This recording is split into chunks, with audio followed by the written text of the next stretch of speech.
Hey guys. We're here today to check out the Patreon poll winner of the week, Blue Medusa with... My bad. It's not a request. Patreon hits my head, I'm like, yeah. No, it's the poll of the week. Blue Medusa with Flying Monkey. And before we check out what the Flying Monkey is happening with this video and this song, let me just say this. When I talked to Alyssa, when I did my interview with her about her leaving Arch Enemy, starting Blue Medusa, she mentioned that she wanted to put all the chips in, be fully committed to this new project, all of that stuff. So she didn't want to share her time, share her spirit, share her workload with another band. All of that made sense to me. The part that doesn't make sense to me is that it was announced last week. I think it was last week that was announced that she's joining Dragon Force.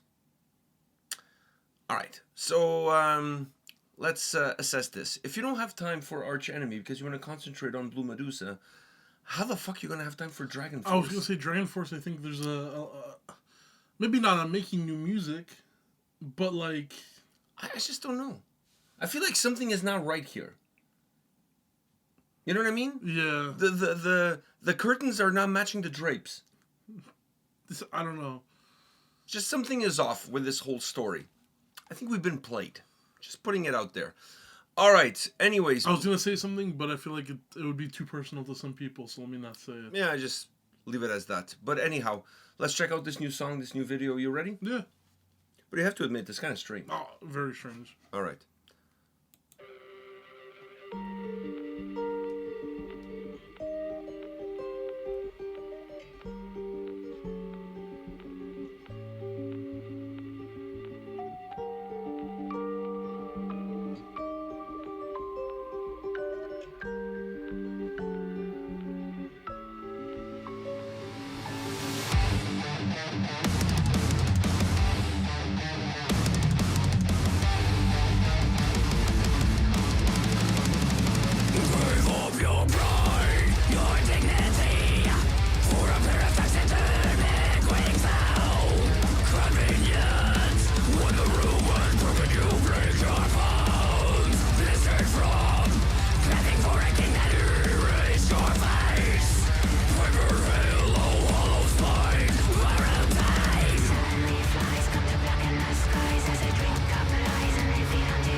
right. All right.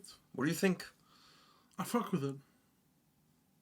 I'm still trying to get in my head. I'm actually when the video started, it really hit me. I'm like, Dragon Force. How the hell is she gonna merge into Dragon Force? That's a question for a different kind of video. I'm sure when they release a song with her on it, we'll We'll have find a chance out. to check it out. But then I'm like, By the way, okay, when that announcement came out, I'm not gonna front here.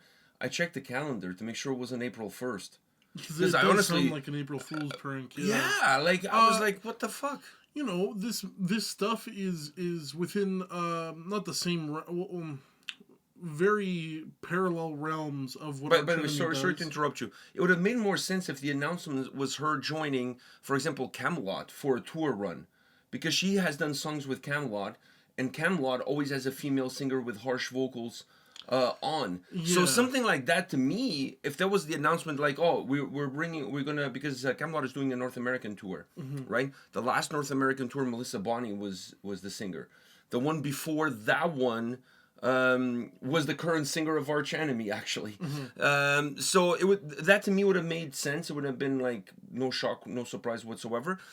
Dragon Force, I was like, Dragon Force is a whole other realm. Like, but that's where you could kind of be like, oh, well, maybe, you know, because this band, riffage wise, vocal wise, could be in the same line as what Arch Enemy does and stuff like that. That she doesn't want to over saturate it in her mind, maybe, because if people go to her other stuff, they're gonna see this and be like, oh, but like, I'm already listening to this, so that makes sense. And then also, Dragon Force is a complete like 180 from anything she's done. That I agree. That part I agree. Everything else makes no sense. So that is like that where it's like, okay, maybe being in there, it's not going to create such a like a linear of the band she's in. You know what I mean? No, they're completely different. Like having this in Arch Enemy is like, okay, well, there's a lot of similarities between, so you do feel like you may be losing out on one if you're putting all your eggs in one because of the similarities. So if you put all your eggs in this basket here, but you're joining a band that has nothing to do with this band now, sound-wise, you're not losing any eggs. You know what I mean? So maybe it makes sense to her from that perspective. Okay, but then you can't. But then when you're asked about it, you can't say that you're leaving the band because you want to concentrate fully on your project. Yes, because then you're not. And then you're not. But you know, who knows? I'm very excited actually to see what the Dragon Force. Yeah, I've never like that's something that I don't think I would catch myself saying. Man, I haven't been excited about anything Dragon Force has done in a very long time. In a very long time, yeah. So, but anyways, we're not here to talk about Dragon Force. Flying Monkey is the new song. Within the same realm. What did you think about this track, though? I know you said you liked it, so... I like the track, man. I liked it more than Checkmate. I do like it more than Checkmate. I think it's a lot more dynamic than Checkmate. Yeah. And I think I like it because of that. She really...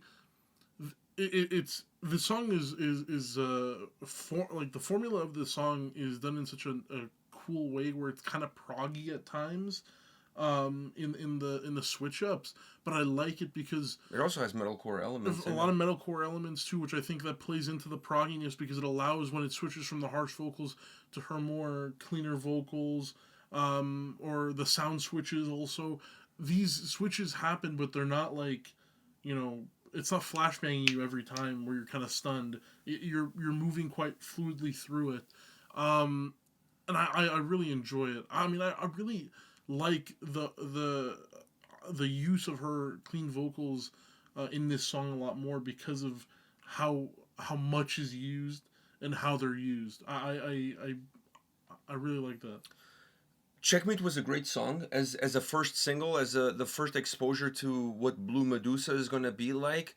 I like this song better, in my opinion, and I'm not taking nothing away from Checkmate. I still think Checkmate is a great song. I think also Checkmate is still a good song as like us to get. I think it's a better song as the first single than this one. Yes, because it allows for the transition of what she did with Arch Enemy. Moving into her own project seem a little bit more seamless and a little bit more linear. This is more. This would have been a little bit more of a jolt from one to the other. Yes. But the reason I really like this song is actually like there's three parts to the reason I really like this song. First of all, I really like the use of the clean vocals in the chorus. Incredibly melodic, but also there's a little bit of melancholy to it, which adds a nice little flavor to the track. But I like that style of clean vocals a lot, and I think she's using them in this song really well to really create a switch between the verses and the chorus, where the verses is more your prototypical melodic death metal song musically and vocally. Once you get into the chorus, it changes up quite a bit. It becomes almost more like of a metalcore style track, even sonically, the way it changes. I like the fluidity of it. It's not a song that, like you said, it doesn't jolt you at every single turn. It has a very nice, smooth fluidity to it. It allows you to really navigate through all of the different momentums really well. And then last but definitely not least, the guitar playing on this track is out of this world. Like, seriously, incredible guitar playing by both of them. Those two solos are just really well done because they have like an old school flavor to them, but at the same time, the sound of them is very modern. Yeah. Like the execution is old school, but the sound is modern. If that makes sense to it you. does, because the overall, what the solo sounds like it was picked out of the past and then just rejuvenated. But with a modern production behind it. More, yeah. And I really like that because having the old school flavor in the solo ties the solos really well to the verses, because the verses feels more like your prototypical melodic death metal song. Like if you go back to War Eternal, this song, the verses look like something straight out of War Eternal. So having the solos sound or being executed in an old school way matches up to the sound of the song and the verses. Having a modern production behind it ties them back into the chorus. So having that combination for me worked really well, and it really made those solos really jump out. I really like the guitar playing on this track. I think obviously most people will come to listen to Blue Medusa because of Alyssa, and because of her voice, and because of what she represents and what she brings to the table. But those two guitar players are phenomenal. Honestly, I don't know much about them. I don't know what projects, what bands they've been in the past, but wow, that was great guitar playing throughout the whole track. And I think they exercised a little bit more of their guitar muscle on this song than they did on Checkmate. Oh yeah. I feel like on Checkmate was a little bit more by the numbers. I think Checkmate was a lot more of a safer track. Overall. Overall, yeah. But I think that's what this one takes a little bit more risks. A good first single. I agree. Like I said, I think Checkmate is a great first single, but song-wise, this is a much better song. Way more enjoyable. More memorable, too. More memorable, yeah. Because Checkmate is like, it's a song that you feel like you've heard before. It's one of many, but it's, like I said, a safe song. This is way more enjoyable. I agree. I think this is a great track. It gives you a lot to come back to. Yeah. I think this is a great track. But the guitar playing, like, I really got to mention that because, once again, I think everybody's going to always talk, when it comes to Blue Medusa, everybody's always going to talk about her and her voice and her singing and all of that stuff and what she can do, because we know she has the range. She showed that before in The Agonist. She showed that before with Arch Enemy, especially in the later records, that she has great dynamics and great voice range. She's shown that as well when she did stuff with Camelot. So all of that is to be expected. For me, the big surprise of this track is really sonically how good the song is, and those two solos are phenomenal, because maybe you guys know more about those two guitar players.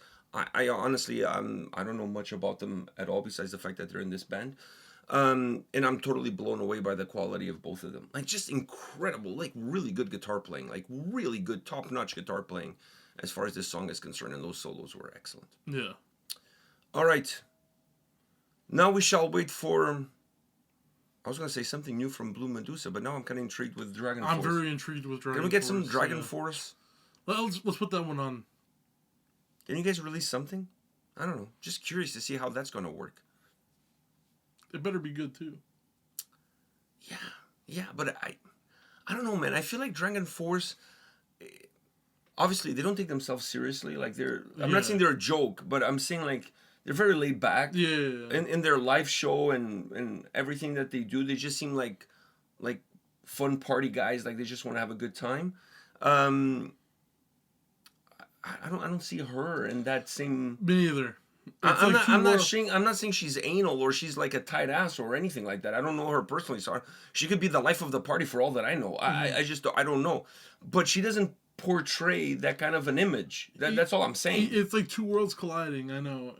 I'm very intrigued to see what that has. It would be like Opeth bringing Christopher Bose to do like a feature on a song. Yeah. Like Or like like Electric Callboy bringing in a bath. It's like, actually, that one would make probably more sense than. Would it? Oh, come on, Christopher Bose fucked with an anchor singing a track with Opeth. Like, you know how out of this realm like, of possibilities that is. Come on, man. A bath, really, with Electric Callboy? Why not? They did one with fucking Baby Metal. Are you really putting a bath in with Baby Metal here? I don't even think he would do one with Baby Metal. That's his loss. Honestly. Get with the times, dude.